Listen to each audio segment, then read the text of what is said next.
Bonjour, mesdames, messieurs, ici Julie Drolet. Bienvenue à notre premier match des candidats. Chaque vendredi, des candidats de 4 formations politiques sont avec nous pour débattre des enjeux qui auront marqué la semaine et des sujets aussi qui préoccupent les électeurs. Et ça va durer comme ça jusqu'au jour des élections. Je vous présente nos candidats qui vont être avec nous tous ces vendredis. Alors, vous allez reconnaître Pablo Rodriguez, qui est candidat dans Honoré-Mercier. Bonjour. Alain Reyes, candidat dans Richmond-Athabasca. Bonjour. Alexandre Boulris, candidat dans Rosemont-la-Petite-Patrie. Bonjour. Et Christine Normandin, candidate du Bloc québécois dans Saint-Jean. Bonjour. Bonjour à tous. Lançons tout de suite la première question. La campagne, vous avez vu, elle a commencé avec un sujet qui s'est imposé dès le jour 1, un sujet qui a fait la manchette pendant toute la dernière année au Québec. On parle ici, évidemment, de la loi québécoise sur les signes religieux. Le premier ministre du Québec, François Legault, s'est invité aussi d'une certaine façon dans la campagne en interpellant les chefs de parti. Il leur a dit ceci. On l'écoute ensemble. Je ne veux pas commencer à commenter les propos un par un des chefs fédéraux, mais ce que je leur demande, c'est de s'engager, pas juste pour l'instant, pour de bon, à ne jamais contester la loi qui interdit les signes religieux pour les personnes qui sont en autorité. C'est aux Québécois de choisir. Les Québécois ont choisi et les partis politiques fédéraux qui aspirent à gouverner le Canada doivent s'engager à ne pas contester devant les tribunaux cette loi. Alors voilà, évidemment, la question elle est évidente et on veut, à tour de rôle, vous entendre. Je vais d'abord lancer la parole à Pablo Rodriguez du Parti libéral du Canada. Si votre parti est au pouvoir, va-t-il ou pas contester la loi québécoise sur la laïcité? Bien, tout d'abord, Mme Drolet, vous me permettrez de saluer mes collègues et leur souhaiter une bonne campagne. Cela dit, sur la question de la laïcité, nous, on a toujours dit que ce n'était pas au gouvernement de dire aux citoyens comment s'habiller. Maintenant, c'est une loi qui a été débattue, adoptée à Québec par l'Assemblée nationale. Elle est contestée actuellement par d'autres Québécois et nous, on continue de suivre ça de très près. Oui, mais M. Trudeau, aujourd'hui, est allé quand même assez loin. Hein. Il est de passage à Trois-Rivières aujourd'hui. Sur une possible contestation de cette loi, il a dit que ce serait irresponsable pour un gouvernement fédéral de fermer à tout jamais la porte sur la question. Qu'est-ce qu'il est en train de dire, votre chef, M. Rodriguez? Bien, c'est parce que c'est totalement hypothétique. On est dans le business des hypothèses à ce moment-ci. Actuellement, il y a une loi qui vient d'être adoptée par l'Assemblée nationale, par le gouvernement du Québec, qui est actuellement débattue en cours par des Québécois. Donc, si vous voulez me parler de ce qui pourrait ou non arriver dans un avenir à moyen ou même très long terme, mais là, on tombe dans l'hypothèse. Mais est-ce qu'on comprend qu'il se laisse toutes les portes ouvertes? Bien, ce qu'on comprend, c'est qu'on n'intervient pas là, on l'a dit, là. On a été très clair là-dessus, mais c'est sûr que c'est un enjeu qui est important et on continue à le suivre de près, là. Bon, on va avoir une réaction maintenant. On va aller voir Christine Normandin du Bloc québécois. Bon, moi, ce que j'entends, c'est on me dit, je suis très claire, mais à partir du moment où la réponse, c'est pas oui, ce n'est pas très clair. On a eu des messages un peu contradictoires par rapport à ça. On nous dit qu'on va faire primer la liberté individuelle.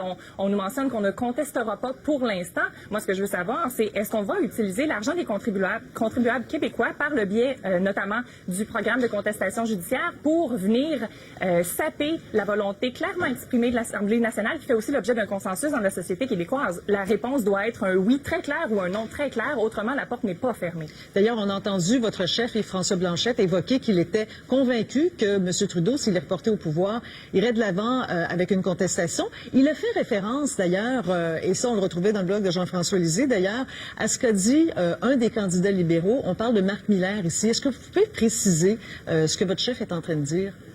Bien, ce qu'on mentionne, c'est qu'on n'a pas eu de réponse claire présentement. Quand on nous dit c'est pour l'instant, on ne fera rien, on ne contestera pas, il y a un recours présentement devant les tribunaux, qu'est-ce qu'on va faire s'il y en a un autre? On aurait aimé avoir une réponse claire d'ici la fin de l'élection, à savoir non, on n'utilisera pas votre argent pour contester quelque chose qui a été décidé légitimement par l'Assemblée nationale. C'est encore une fois une ingérence dans la volonté du Québec de décider pour lui-même.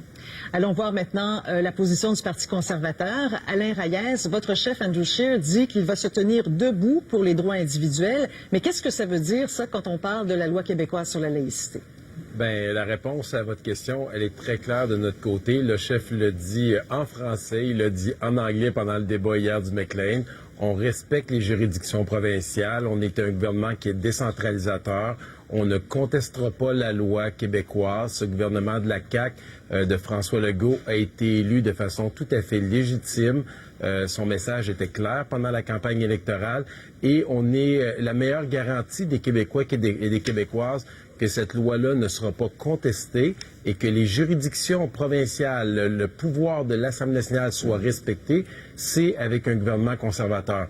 Vous avez entendu, même mon confrère Pablo ne le dira pas, il va essayer de louvoyer de tout bord, de tout côté pour essayer, parce qu'il sait clairement qu'au Québec, c'est un enjeu qui est extrêmement sensible. Et de l'autre côté, vous avez le Bloc, oui, qui va dire que naturellement, on va respecter, mais qui ne pourra jamais rien faire parce que ça ne sera pas avec un vote au Parlement canadien que ça va se faire. Donc, même si le Bloc avait 5, 10, 12 députés au Parlement canadien, ils ne pourront rien faire. Donc, la seule garantie que les Québécois et Québécoises, que l'Assemblée nationale a pour protéger son pouvoir, son institution, le droit qu'elle a de prendre ses décisions, c'est avec un gouvernement conservateur qui va les respecter. Là, vous allez m'éclaircir sur un point ici, M. Reyes. Votre parti va rétablir le Bureau de la liberté de religion. Le mandat de ce bureau-là, c'est de protéger et plaider en leur nom les minorités religieuses menacées. Est-ce que ce bureau-là pourrait intervenir dans le dossier de la loi québécoise sur la laïcité? Non, aucunement, parce qu'on a décidé que l'on ne ferait pas aucune interférence dans le processus au Québec. Le gouvernement a mis en place une loi. Il a utilisé la clause dérogatoire qui, en passant, a été instaurée par Pierre-Éliott Trudeau, le père de Justin Trudeau, lui-même, pour donner ce pouvoir-là aux provinces dans certains cas où il pensait qu'il pourrait avoir contestation. Donc, il n'y a aucune raison qu'un gouvernement fédéral aille s'immiscer dans ce dossier-là. Donc, c'est de juridiction provinciale. Le provincial a pris sa décision. On doit respecter l'autonomie du gouvernement du Québec. Et c'est cette garantie-là qu'on a donnée à la population. Et je le répète, la seule façon d'assurer que le gouvernement du Québec ne sera pas contesté au niveau juridique par le gouvernement fédéral, c'est d'élire un gouvernement conservateur. On va écouter maintenant Alexandre Boulris du NPD préciser la position de son parti. Éclairez-nous, parce que vous avez un chef qui lui-même porte un signe religieux, le fameux turban. On l'a vu l'enlever dans la publicité en français qui s'adresse, on le présume bien, à un public davantage québécois ici.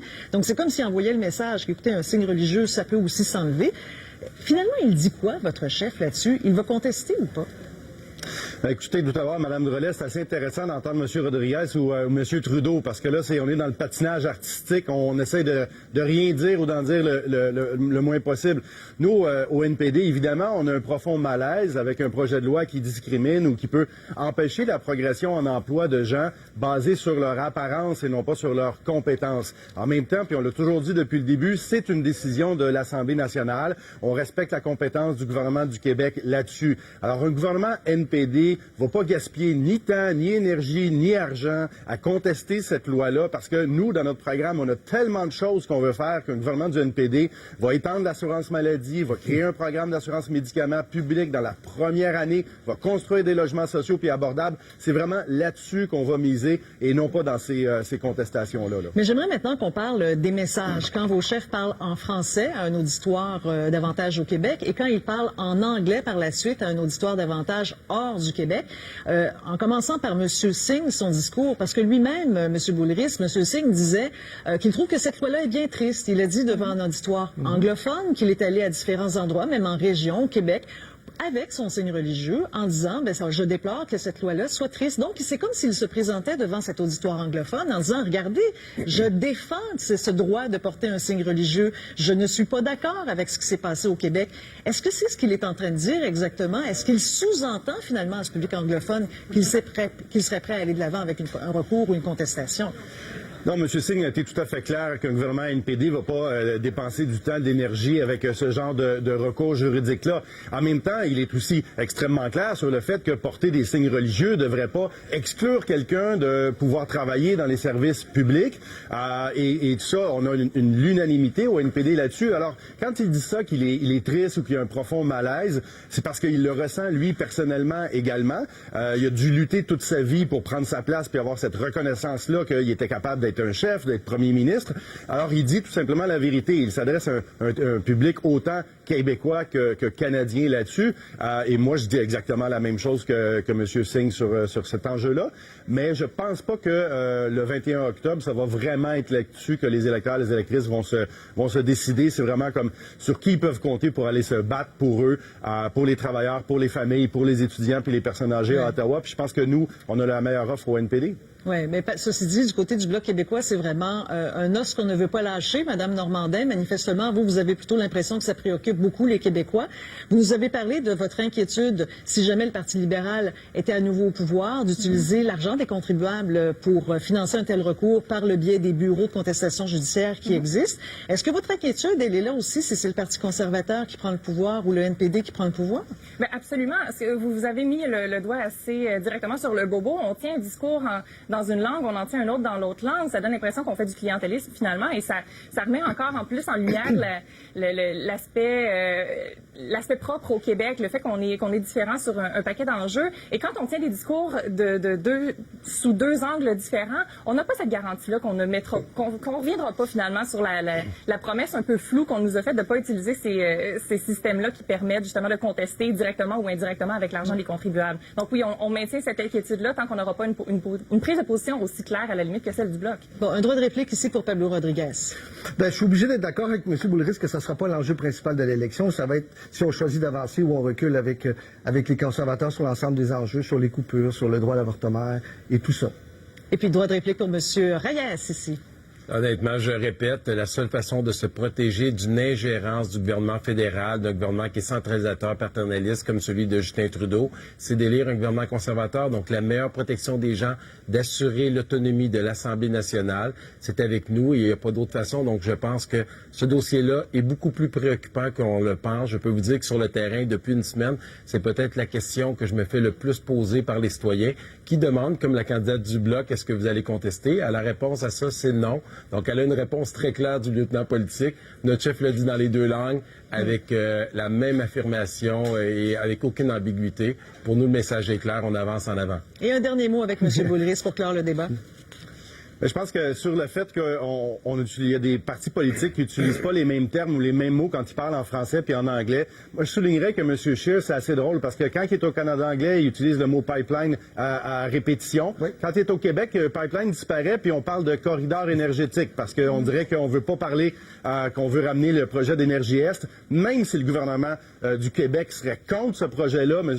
Scheer l'a dit très clairement qu'il irait de l'avant malgré l'opposition du gouvernement du Québec. Alors là, M. Scheer dit pas la même chose en français et en anglais. Savez-vous quoi, sur cette question, on aura l'occasion d'y revenir parce que, excusez-moi, sur cette question, on va y revenir parce que ça fait partie des questions qui préoccupent effectivement l'électorat, des questions qui nous ont été envoyées en préparation de cette émission, ce qui fait que M. Reyes aura l'occasion, dans le dernier segment de l'émission, de s'expliquer là-dessus. Je vous oublie pas, M. Reyes. Alors, on s'en va à la pause. Après, on va parler d'un autre sujet très émotif, lui aussi est très sensible, sur l'élargissement éventuel du droit de mourir dans la dignité avec l'aide assistée à mourir. Donc, c'est le prochain sujet qu'on aborde. On veut savoir si vos chefs veulent ou pas contester le jugement qui a été porté cette semaine. À tout de suite.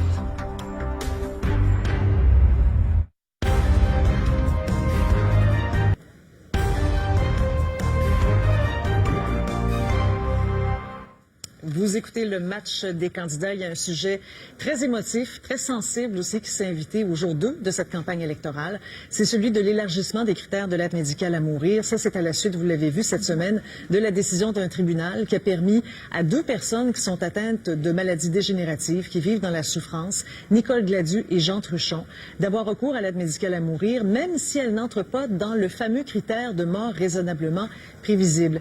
Et le tribunal est allé très loin. Il a conclu que dans sa forme actuelle, la loi porte atteinte aux droits fondamentaux de tous ceux et celles qui vivent une souffrance intolérable. Madame Gladu, cette semaine, a fait cette demande au parti. Demander, non pas aux partis qui sont des instances floues, mais à tous les leaders des partis et à tous les candidats de s'engager formellement à suivre la direction tracée par la juge Baudouin.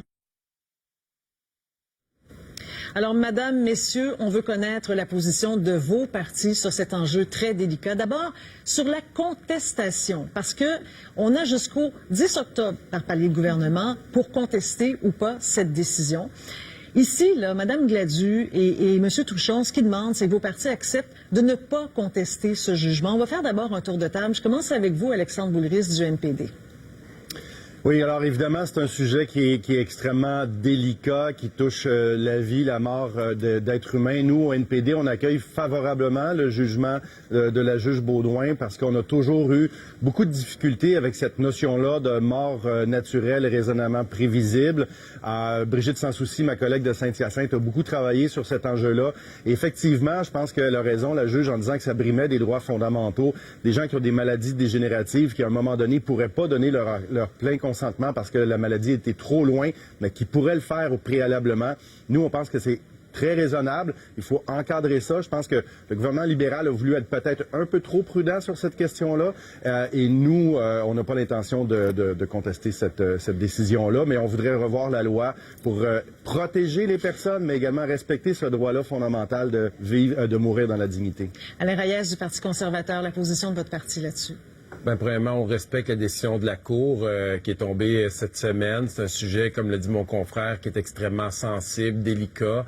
Une des responsabilités premières des élus au niveau législatif, c'est de s'assurer de protéger les gens qui sont vulnérables. Il y a aussi la question de la conscience des médecins dans cet enjeu-là, des médecins et des membres du personnel des services de santé. Donc, c'est clair qu'il va falloir étudier en profondeur ce rapport-là.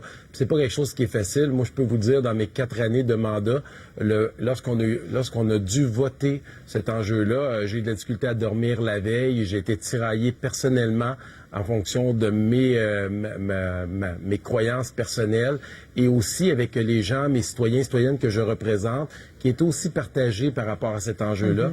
Et souvent, c'est un vote libre parce que c'est un cas de conscience. Donc, c'est extrêmement simple. Quand je vois les 2 personnes qui ont demandé, qui ont utilisé la Cour, je suis touché quand j'entends leur demande. Donc, c'est pas un enjeu qui est facile, qui est délicat, et on va devoir s'y pencher rapidement dès que le prochain gouvernement, quel qu'il soit là. Je pense que ça doit être apolitique complètement. Mais vous savez, si vous étiez au pouvoir, si le Parti conservateur était au pouvoir, c'est lui qui aurait le fardeau de décider d'ici le 10 octobre s'il conteste ou pas. Vous auriez fait quoi? Ben, je peux pas vous répondre aujourd'hui. Comme je vous dis, on apprend ça. C'est arrivé, ça s'est jeté dans les enjeux de la campagne. Il y avait une décision qui a été prise. Il y a plein d'autres enjeux qui sont arrivés. Puis, qui je suis, moi, tout seul, là, pour prendre cette décision avec toute la complexité et les enjeux. On vous entend bien ici. Très bien. C'est ça, exactement. Ouais. Madame Normandin, maintenant, du Bloc québécois. Oui, de notre côté, c'est sûr qu'on ne veut pas aller sur la voie de la contestation judiciaire. C'est un processus, quand on conteste une décision, qui peut être très, très long. On passe par la Cour d'appel, on peut penser potentiellement qu'on passerait par la Cour suprême, et pendant ce temps-là, tous les gens qui pourraient bénéficier de l'aide médicale à mourir seraient laissés en pan, ils seraient laissés dans la souffrance. Donc, c'est ce qu'on essaie d'éviter autant que possible. Puis, il faut se rappeler aussi de quelle façon le projet de loi 52 à l'Assemblée nationale s'est voté. Ça a été fait dans la collégialité, et avec beaucoup, beaucoup de dignité et beaucoup d'écoute aussi. Si on ne conteste pas, le devoir qu'on a à faire maintenant, c'est dans 6 mois de se remettre à la planche à dessin et de voir comment on peut intégrer dans des modifications à la loi les recommandations de la juge Beaudoin. Donc, nous, ce qu'on invite les partis à faire, c'est à ne pas contester pour qu'on puisse rapidement vider la question et s'assurer que les gens qui souhaitent obtenir l'aide médicale à mourir ne soient pas dans l'attente. Mais on comprend d'abord votre premier point. Vous êtes contre une contestation. Oui, exactement. Très bien. Pablo Rodriguez, maintenant du Parti libéral. Votre parti est dans une position évidemment un peu particulière parce que tant qu'il n'y a pas d'élection comme telle, vous avez le fardeau de gouverner pendant ce temps-là, même si on est en élection et que tout le monde est devenu un candidat. Alors, c'est votre gouvernement qui se retrouve avec ce fardeau de devoir décider s'il conteste ou pas d'ici le 10 octobre. Tout d'abord, vous me permettrez de saluer le courage de Mme Gladu, de M. Truchon. Ils ont porté ce combat-là avec énormément de dignité, de détermination, de courage. Les collègues l'ont dit, c'est un sujet qui est très difficile. Ça va chercher au niveau des convictions personnelles, des croyances. Parfois, je me souviens des débats qu'on a eus au sein du caucus, au sein des collègues. Et c'est quelque chose qui était difficile à débattre, étant donné l'aspect personnel, le côté très humain derrière tout ça. Il faut chercher l'équilibre entre respecter le choix des personnes gravement malades, protéger les plus vulnérables. C'est ce que le gouvernement, c'est ce que le parlementaire, quelques partis que ce soit, doit essayer de chercher. Nous, on vient de recevoir, évidemment, tous partis confondus, on vient de recevoir le rapport qui a quelques centaines de pages. On va l'analyser, mais on va l'analyser avec en tête la compassion et l'ouverture. Donc, vous n'êtes pas en mesure aujourd'hui de nous dire si votre parti va contester ou pas? Ça va être très rapidement, mais encore une fois, ça va être analysé avec énormément de respect, d'ouverture et de compassion. Vous savez qu'il y a beaucoup de gens, à la suite de cette décision de la Cour, qui ont réagi dans la population et beaucoup qui disent, on sait là, que les avis peuvent être partagés là-dessus, mais il y a quand même des gens qui disent, voici l'occasion d'élargir enfin les critères de l'aide médicale à mourir, que ce ne soit pas seulement un cas d'exception pour M. Truchon et Mme Gladu. Certains même, vous savez, même au sein de la CAQ, rappelons-nous François Bonnardel avec sa mère qui souffre de la maladie d'Alzheimer, il fait partie de ces gens qui disent qu'il faudrait peut-être aller encore plus loin, penser peut-être à un consentement préalable pour les gens qui ont des maladies où un jour ils ne sont pas en mesure de faire la demande eux-mêmes.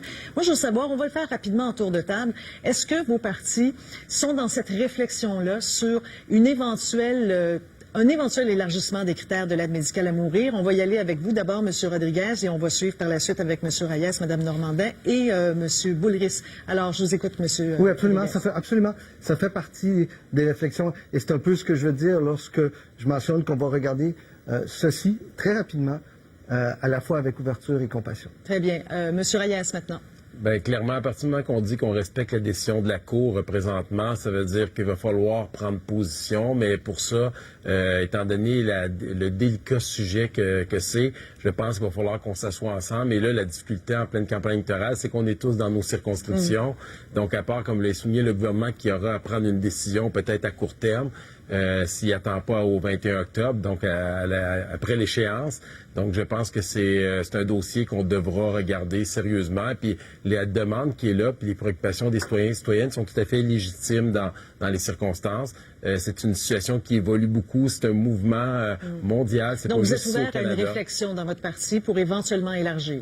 En tout cas, moi, personnellement, je peux vous dire que clairement, j'ai beaucoup même évolué dans mon propre esprit avant d'aller voter la dernière fois, lorsqu'on a pris Vous position. avez dit personnellement, est-ce que votre chef suit dans vos traces ou a un avis partagé là-dessus? Sincèrement, c'est pas vraiment de dossier qu'on a discuté tant que ça, parce qu'on a eu l'opportunité de voter librement dans notre parti.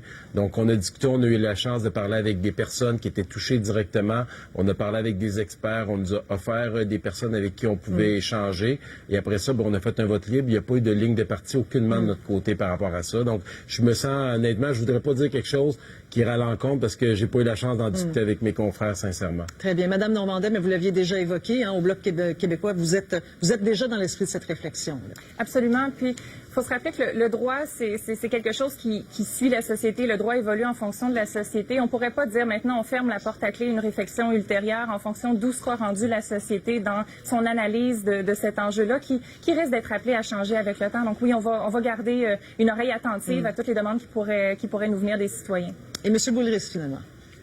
Oui, au NPD, nous aussi, on est d'accord d'être ouvert, d'avoir cette discussion-là, de peut-être potentiellement ouvrir la porte à des consentements préalables. Ça fait du sens pour moi, pour nous, c'est logique, c'est cohérent, ça peut protéger les droits fondamentaux.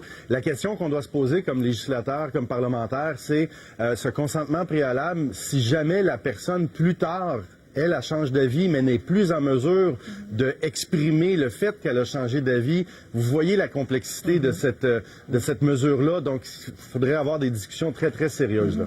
Très bien. Alors, merci d'avoir répondu à ce volet de notre débat, de notre match des candidats. Après la pause, on va parler de l'autre sujet qui est arrivé quelques heures avant même que ne se déclenche cette campagne électorale, le fameux dossier de SNC-Lavalin.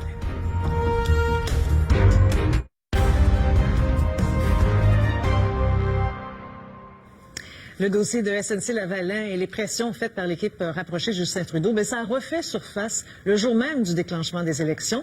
La journée a commencé avec un article du Globe and Mail qui révèle que la GRC, dans ses démarches pour voir s'il y a eu des possibles entraves à la justice dans cette affaire, n'a pas eu accès ni aux témoignages ni aux écrits qui relèvent du conseil privé, parce qu'il y a des règles qui font en sorte que les personnes membres du conseil privé doivent respecter la confidentialité des discussions au conseil. D'ailleurs, c'est une règle qui existe, là, qui n'est pas nouvelle. Et ça a amené le chef du Parti conservateur, Andrew Scheer, a affirmé ceci. Est-ce que Justin Trudeau a l'autorité morale de continuer de gouverner? Et alors, pendant les prochaines 5 semaines et quelques jours, je vais démontrer aux Canadiens les raisons pour lesquelles Justin Trudeau a perdu l'autorité morale de continuer de gouverner. Alain Reyes du Parti conservateur, c'est une affirmation très forte. Il faut dire que c'est le cheval de bataille de votre parti depuis des mois et des mois maintenant. Avez-vous l'impression que ça porte toujours autant ce genre d'attaque? Clairement. De toute manière, c'est pas une question d'attaque, c'est une question de mettre en évidence des faits. On a un premier ministre qui a menti à la population. Il faut juste reculer la bobine pour entendre la première fois lorsque le Globe and Mail avait sorti cette histoire. Le premier ministre qui avait tout nié en bloc. Il a été reconnu coupable d'avoir violé la loi de l'éthique et conflit d'intérêt dans ce dossier-là. Le commissaire a déposé son rapport. Il a été clair. Les mots étaient durs qu'il a utilisés. Et là, on apprend cette semaine, au déclenchement de la campagne, que la GRC ne réussit pas à avoir accès aux documents après avoir rencontré l'ancienne procureure générale et ministre de la Justice. C'est troublant, honnêtement, parce que la dernière chose que l'on veut dans un pays, c'est d'avoir un premier ministre et des politiciens qui font de l'ingérence dans notre système de justice. S'il y a quelque chose dont on est extrêmement fier au Canada, c'est l'indépendance du politique versus notre système de justice. Donc, c'est pas la première fois que ce premier ministre ment. Il l'a fait aussi dans son voyage privé sur l'île privée de l'Agacan. Il a été aussi reconnu coupable d'avoir violé la loi sur l'éthique. Donc, honnêtement, je pense que comme citoyen, on a besoin de savoir si on peut faire confiance à un premier ministre. Et dans ce cas-ci, pour nous, la réponse est claire, c'est non. Monsieur Rodriguez, alors votre chef se fait attaquer et se fait carrément traiter de menteur, plus d'une fois d'ailleurs, par la part de Monsieur Scheer. Aujourd'hui, on vient de l'entendre par Monsieur Reyes. J'aimerais vous entendre là-dessus. C'est très grave. C'est vraiment de la petite politique de la part des conservateurs, aujourd'hui de la part de mon collègue Reyes. Il va très loin. Vous savez, on ne s'excusera pas pour pouvoir protéger des jobs, là, et c'est ça essentiellement. Est-ce que M. Trudeau a posé des questions? Est-ce qu'il y a eu des discussions? Oui. Mais est-ce que cette affaire-là a été discutée, débattue, redébattue? Oui. Est-ce que Mme Raybould a pu avoir accès au comité, répondre à chaque question? Oui. Est-ce que les conseillers de M. Trudeau, M. Battiault étaient là? Oui. Est-ce qu'on a répondu aux questions? Oui. Alors, pour ma part, c'est de la petite politique du côté des conservateurs pour ne pas parler de la question de l'environnement parce qu'ils n'ont rien fait, de l'avortement parce que ça les poursuit à tous les jours et des coupures qu'ils ont fait et qui sont justifiées. Mais je vais vous poser la question directement. Je vais vous demander de poser la question directement parce que pour avoir une réplique à une attaque, il faut rester vraiment dans les mots de l'attaque. La question directe est très simple. Est-ce que M. Trudeau a menti? Mais non. Non, il a dit que oui, qu'il a eu des discussions là-dessus. Oui, il s'est intéressé à la situation, mais il a posé des questions, à mon avis, que tout premier ministre devrait poser. Ce que les conservateurs nous disent, c'est qu'ils disent, nous, ça ne nous intéresse pas, que ce soit chez le SNC ou ailleurs, on n'interviendra jamais, on ne posera pas de questions, on s'en fout un peu des travailleurs. Nous, on ne s'excusera pas de vouloir sauver des jobs. Bon, parlons maintenant de cette accusation là d'avoir fait de l'entrave, d'une certaine façon, de cacher l'information sous le sceau du secret. Justin Trudeau a dit que déjà son parti, selon lui, est allé beaucoup plus loin que les autres en termes de suspension de ce fameux secret du cabinet, mais qu'il n'ira pas plus loin parce que, dit-il, maintenant, la décision relève du greffier. On va l'écouter avec ses mots à lui.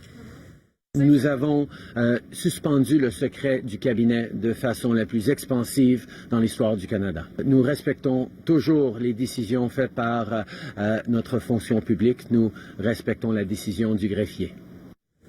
Alexandre Boulris, est-ce que vous partagez la vision de M. Trudeau là-dessus, sur ce secret-là?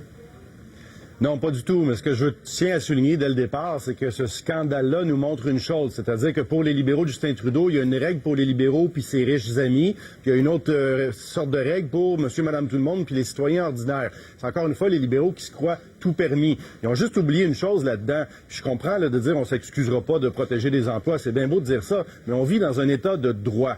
Et le bureau du premier ministre n'a pas le droit de faire pression sur la procureure générale. Ce qu'ils ont fait, ils ont fait une job de bras pour tordre des bras, pour être capable de changer la décision, puis ils ont perdu 2 ministres en faisant ça, et c'était complètement inapproprié. M. Trudeau a été blâmé par le commissaire à l'éthique. C'était la deuxième fois qu'il était blâmé. Alors aujourd'hui, on a la GRC qui se plaint, qui dit « j'ai pas accès aux documents parce que ce gouvernement-là, le gouvernement libéral, il cache encore des choses puis il fait pas preuve de transparence. » Alors sur ce dossier-là, nous, au NPD, on n'a pas du tout la même vision que les libéraux de Justin Trudeau. Pas du tout. On veut connaître maintenant la vision du Bloc québécois. Madame Normandin, votre chef était tout à fait d'accord avec l'idée d'un accord de réparation. En fait, il comprenait cette démarche-là qui finalement, manifestement, n'est pas passée. C'est pas celle que Madame Judy Wilson-Raybould a choisie. Mais finalement, quand on regarde toute l'histoire, quelle est votre position sur Justin Trudeau là-dessus? Bien, en fait, nous, ce qu'on trouve déplorable, c'est tout le caractère un peu occulte de la façon dont ça s'est passé.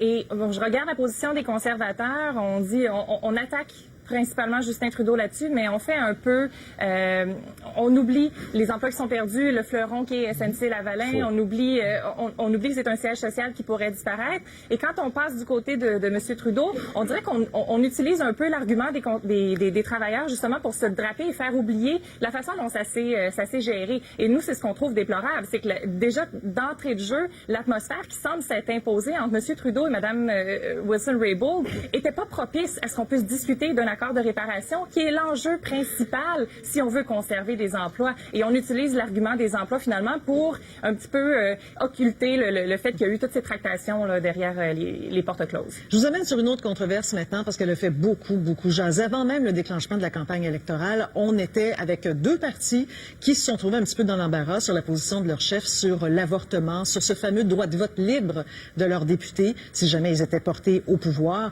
et qu'un des députés, même un député d'arrière-ban, mettait sur le tapis et faisait avancer un projet de loi qui pourrait restreindre d'une façon ou d'une autre le droit à l'avortement. Alors depuis, ce qu'on voit, c'est des chefs de parti, du côté des Verts et du côté des conservateurs, qui essaient de rassurer la population. C'était encore le cas tout dernièrement avec Andrew Scheer, qu'on écoute. Rien n'a changé pour notre parti sur cet enjeu. Nous avons été toujours clairs qu'un gouvernement conservateur va opposer n'importe quelle mesure de réouvrir ce débat. J'étais clair, je vais voter contre. Bon, est-ce que c'est assez pour dissiper les craintes? Madame Normandin du Bloc québécois, je commence avec vous. Mais ce qu'on est en train de nous dire, c'est je ne ferme pas la porte à faire indirectement ce que je vous dis que je ne ferai pas directement, ni plus ni moins. Pour nous, c'est clair que c'est un débat qui devrait même pas être réouvert, la question du droit des femmes à disposer de leur corps. Et ce qu'on entend ne me rassure pas. Juste le fait qu'on en parle n'est pas rassurant. Ouais. Alexandre Boulris du NPD, est-ce que M. Scheer vous a convaincu? Est-ce que vous êtes rassuré? Non, je suis très inquiet. On est très inquiet au NPD des propos de M. Scheer, évidemment de la chef du Parti vert, Mme May aussi. Et je suis d'accord sur le fait comment ça se fait qu'on discute encore de ça en 2019. Au NPD, nous autres, là, le droit des femmes de disposer de leur corps et de faire leur propre choix, ce n'est pas négociable. Aucun député NPD pourrait déposer ce genre de projet de loi pour rouvrir le débat sur l'avortement. C'est un droit fondamental pour nous et c'est non négociable comme progressistes, comme hommes et femmes de gauche. On ne veut pas aller là-dedans. Il y a tellement de choses qu'on devrait faire pour améliorer notre société. Je ne comprends pas qu'on puisse revenir en arrière chez les conservateurs ou au Parti vert. Pablo Rodriguez, est-ce qu'il vous a rassuré? Non, en fait, lorsqu'on pose la question, comment est-ce possible qu'en 2019, on parle encore de ça? Bien, à cause des conservateurs, à cause du double discours des conservateurs. Vous avez entendu M. Scheer, et il joue sur les mots, là, de façon extraordinaire. Il joue très bien sur les mots. Il dit, un gouvernement conservateur ne le fera pas. Mais un membre du caucus conservateur peut très bien le faire. Et ils vont le faire. Et actuellement, vous avez 44 des 95 membres du caucus conservateur qui sont anti-choix des femmes de choisir. C'est la moitié du caucus, à peu près. Dans une hypothèse d'un gouvernement conservateur où il y a beaucoup de ces députés-là, ça fait beaucoup de votes, ça. Et ils auront le droit de l'ouvrir. Ils auront le droit d'ouvrir le débat. Ça tenir compte du fait que M. Reyes et M. Scheer ont passé beaucoup de temps à se contredire. Donc, on ne sait pas exactement où ils en sont, mais on sait une chose, c'est qu'il y a un énorme risque, ce qui ne serait pas le cas avec le gouvernement libéral. Bon, M. Reyes, la balle est maintenant dans votre camp. Vous avez entendu vos adversaires ici. On veut vous écouter. Je veux dire, comme mon chef, je vous fais une prédiction. Ils vont en parler pendant les 37 prochains jours. Et pour répondre à mon confrère, M. Boulris, pourquoi on en parle encore? C'est parce que le NPD puis les libéraux ramènent ça sur la table. Et la seule raison pourquoi M. Pablo... C'est vous qui n'avez parlé. Voilà, c'est vous qui n'avez parlé. Je vais finir. Merci. Et la seule raison pourquoi M. Pablo et les libéraux et Justin Trudeau ramène ça, c'est parce qu'ils veulent pas défendre leur bilan des 4 dernières années. Notre chef a été catégorique, je le répète devant vous à titre de lieutenant politique, ce dossier-là est fermé, on ne le rouvrira pas. Notre chef a dit clairement qu'elle allait voter contre, qu'elle allait s'objecter à toute mesure à la part du caucus. Et on va regarder en avant. Donc, ils peuvent bien en parler s'ils veulent. Ils peuvent essayer de faire lever des épouvantails. Il n'y a personne chez nous qui veut aller là-dessus. On va travailler les enjeux qui nous rassemblent. La Cour suprême a déjà tranché à 2 reprises dans cet enjeu-là. Et on ne veut pas contester ça. C'est un dossier qui est réglé. On regarde en avant. Mais je vais vous demander, vous le dis tout de suite, ils vont d'expliquer continuer quand à en même parler. quelque chose. Je vais vous demander d'expliquer quelque chose. On sait que vous avez des candidats qui sont plutôt contre l'avortement. Bon, Ouais. hein, plusieurs. Et effectivement, certains supportés d'ailleurs, et ça c'est connu par des groupes pro-vie qui vont même les aider là, dans leur campagne. Bon, vous avez une candidate qui a été présentée hier, Rachel Wilson, à York Center. Il y a une vidéo qui a été ciblée, je vous dirais, par le Parti libéral, où on la voit, elle, où elle se désole d'ailleurs. Bien, elle se présente comme une pro-vie. Elle se désole qu'il n'y ait pas de restrictions sur l'avortement au Canada. Ça a été tourné en mai 2017. Tous ces gens qui sont mal à l'aise ou carrément contre l'avortement dans votre parti, est-ce que ça ne met pas quand même une pression sur votre chef?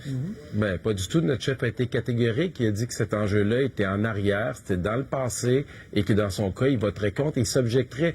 Et vous parlez de cette candidate qui a parlé par la suite aux médias après une discussion avec le chef et qui a clairement dit qu'on se concentrait sur les enjeux qui nous rassemblaient et qu'elle ne déposerait pas, elle ne rouvrirait pas ces enjeux-là. Naturellement, vous l'avez dit, les libéraux ont fait une vidéo qui ont propagé parce que ça fait partie du jeu partisan, politique, d'essayer de faire peur. Je comprends ça, là. Puis je vous le dis, ils vont répéter ça comme ça jusqu'à la toute fin. Quand nous, on veut travailler, on a des propositions. Puis on est là aujourd'hui justement pour débattre et pour parler de ces propositions-là. Et eux, ils sont en train de ramener ce sujet-là. Donc, honnêtement, je ne suis même pas surpris. Moi, quand mon chef me parle et dit à la population, directement en regardant la caméra, qu'il va voter contre, qu'il va s'objecter, et vous voyez tous les députés qui vous disent qu'on veut regarder en avant, ben moi, dans mon cas, je regarde le caucus, puis je le dis là, en toute sincérité, en 4 ans que j'ai été dans le Parti conservateur, cet enjeu-là, on n'en a pas discuté. Mes adversaires vont vous dire ce qu'ils veulent. J'étais là. Là, c'est une question de confiance entre les personnes qui vous parlent. Moi, je vous dis qu'on n'a jamais parlé de ça à l'intérieur pour dire, puis faire essayer d'avancer avec des complots, un projet comme ils tentent d'essayer de le montrer. Alors, je vous le dis, je le répète, on n'ouvrira pas cet enjeu-là, on ne débattra pas de ça, le chef va voter contre et on regarde en avant. Bon, Si très vous bien. me permettez, Non, si vous on me va permettez. clore le débat là-dessus. On a passé notre temps pour ce segment-là. Je veux qu'on se garde du temps pour des questions qui nous viennent directement du public, des questions qu'on va vous présenter après la pause. Monsieur Raya, je suis convaincu que vous voulez garder du temps aussi pour nous parler de la position de votre parti sur les pipelines, puisque M. Boulris avait soulevé la question dans le premier segment. Donc, on se retrouve pour la suite avec les questions de nos téléspectateurs.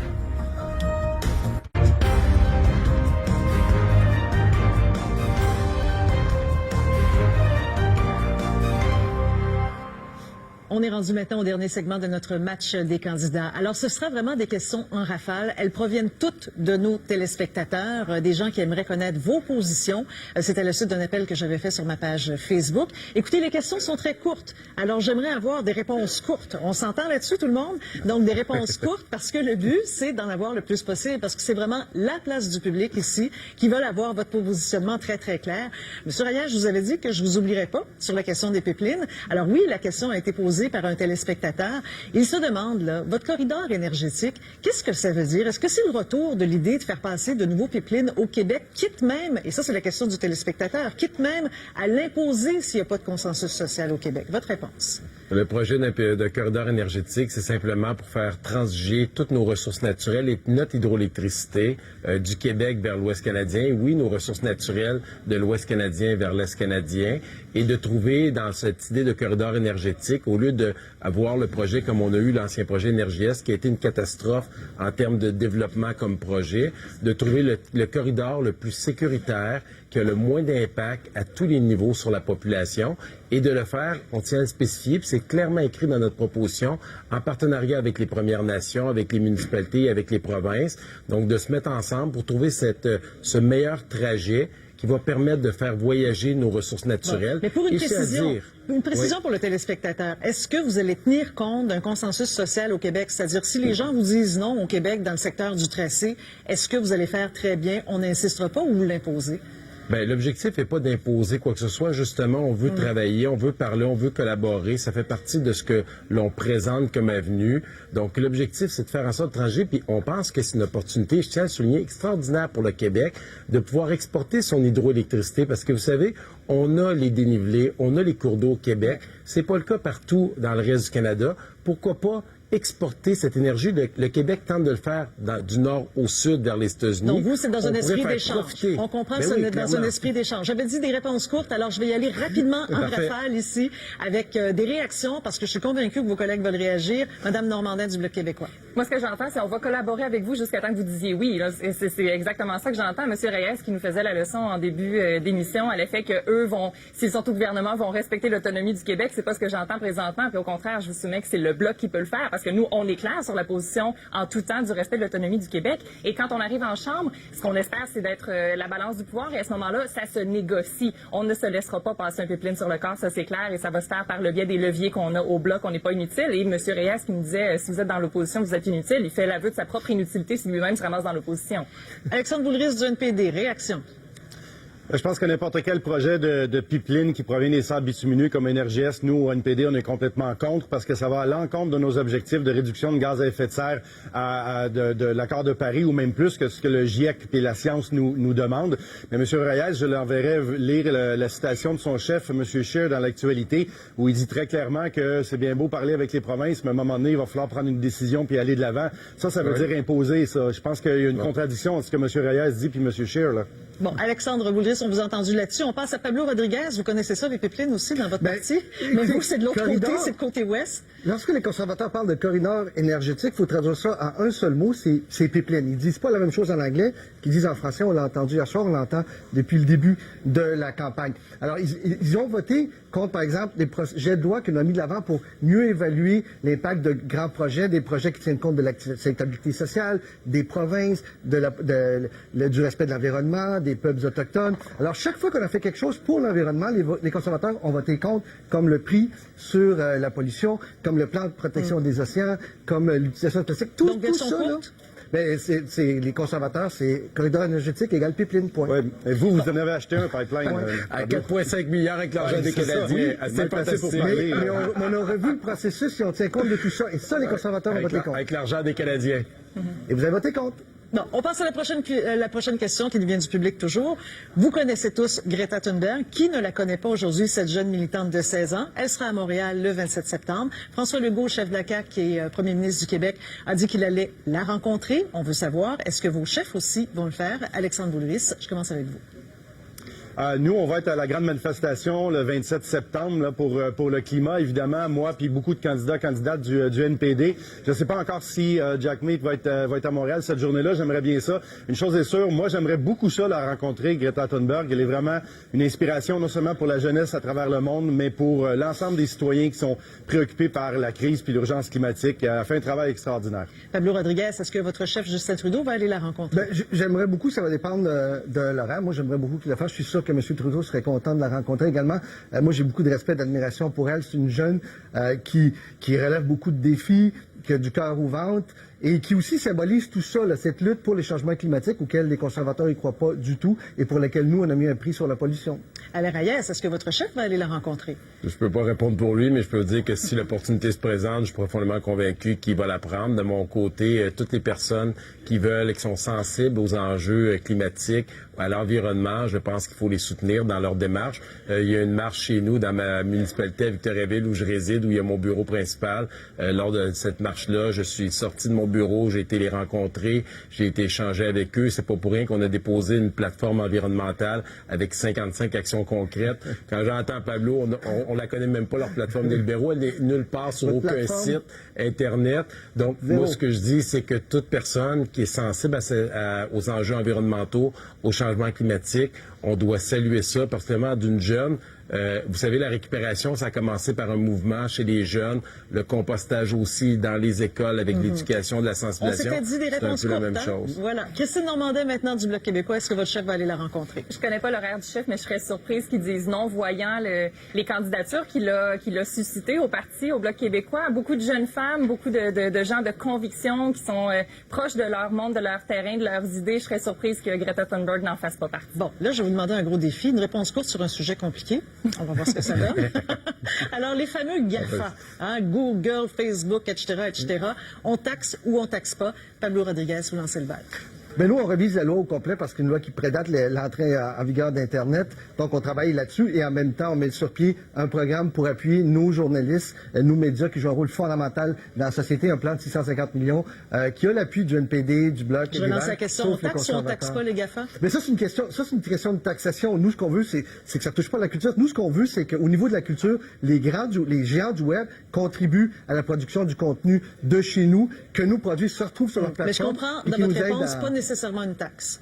Ben, il va falloir, non, il va y avoir un seul jeu de règles pour tout le monde. Et tous ceux qui participent au système vont contribuer au système. Mais moi, je veux t'assurer, c'est qu'une contribution à la culture. La taxe, elle, va au fonds consolidé du gouvernement. C'est un autre débat, ça. Le débat sur la culture. Ouais, mais c'était la question, par exemple. Le débat sur la culture, sur la contribution des gens du web, il est fondamental. J'étais très clair là-dessus. Tout le monde va devoir contribuer. Bon. Christine Normandin du Bloc, on taxe ou on taxe pas les GAFA? Il y a du commerce qui est fait ici, on taxe de la même façon qu'on aurait dû taxer avec Netflix. Et plus loin que ça, on devrait aussi abolir les crédits d'impôt que les entreprises ont pour faire de la publicité quand cette publicité-là est faite par le biais des plateformes des GAFA. Donc, il y a plusieurs incohérences qu'il faut régler. On taxe. Oui. Alexandre Boulris, NPD, on taxe ou on taxe pas les GAFA?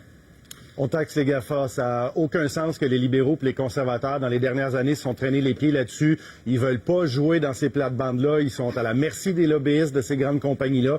Nous, au NPD, avec mon collègue Pierre-Luc Dussault de Sherbrooke, on a déjà annoncé le printemps dernier qu'on allait s'inspirer de ce que la France fait, de 3 % de taxer les géants du web sur le chiffre d'affaires global. Donc, votre réponse, c'est on taxe. Je réserve du temps pour M. Reyes parce que l'émission est presque terminée, puis je veux l'entendre. Du côté des conservateurs, on taxe ou on taxe pas les GAFA?